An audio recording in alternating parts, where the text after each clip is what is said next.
Craving for Japanese food? Sagot na yan ni na Audrey at Chef Jonas Nang. Subukan ng flavors ng Japan sa tuna tataki, togarashi at sesame soba recipe na ituturo namin sa inyo. Dito lang sa Sarap Pinoy!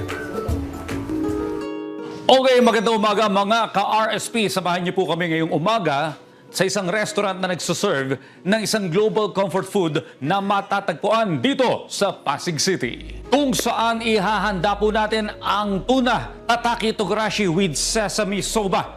Isang putahe na tiyak na magugustuhan ng buong pamilya. Kaya simulan na natin yan kasama ang chef at owner nito na si Chef Jonas Nang dito lang sa Sarap Pinoy. Okay, kasama na po natin si Chef Jonas para turuan tayo ng tuna tataki togarashi with sesame soba. Ang hirap naman banggitin ng pagkain natin. Yung karamihan ng tao sinasabi seared tuna. This is sesame soba. This soba is a buckwheat noodle na ginagamit namin and niluluto namin sa konting shoyu water, tubig na may konting toyo. Ilang minutes, Chef, bago malaman na yan ay luto na? Kasi parang ibang texture nito sa ibang pasta. Siguro mga 4 minutes, mga ganon. 4 minutes. Kasi sa akin tao, ba't di mo nilalagay ng oil, ganyan? Di importante. Ng oil nilalagay pagkatapos maluto ang pasta mo. The best way to find out kung luto na, okay na, there's chewiness. And bago nyo feeling na okay na, tanggalin nyo na, right? Itoss na natin ng konting sesame oil, yung gomatari. Ito yung mabango. Ito yung mabango. Konting sesame seed.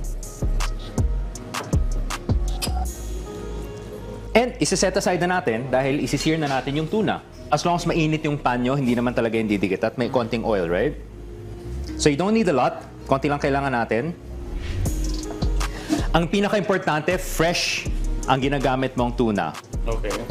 So, ito yung high-grade tuna from General Santos City na hindi ito yung basta nabibili lang kung saan-saan. Ano? Kailangan local, fresh. I-cover natin yung tuna sa togarashi. Togarashi. Di bale, naghugas ako ng kamay. Sa labas lang. And initin natin hanggang smoking hot na to. Okay, inikot na siya sinamahan na siya ng togarashi at mainit na rin yung ating pan. Okay. Lagyan na. Smoking hot. Tapos, siguro mga 10 segundo lang per side. 10 segundo. So mabilis lang to mga kababayan.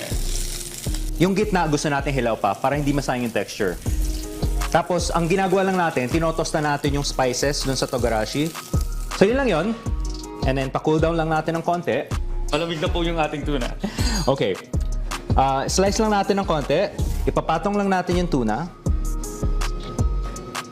And then, patong lang natin ng konting shiitake mushroom na inihaw na namin. Grilled na to. Kailangan grilled siya.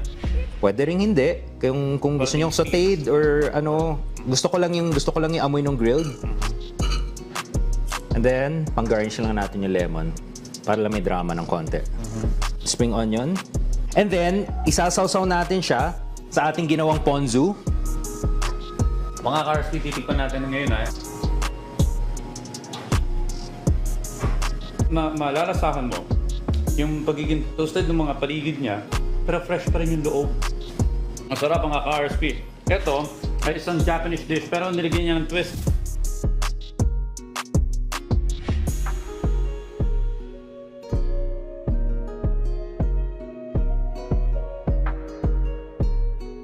At ito na nga ang tuna tataki togarashi with sesame soba. Napakasarap, Chef. Again, maraming salamat sa pagluluto para sa amin ito. Thank you. Chef Jonas Nang. Hanggang sa susunod na episode, patuloy tayong mag-explore at mag-enjoy sa mundo ng pagluluto. At muli, ito ang Sarap Pinoy.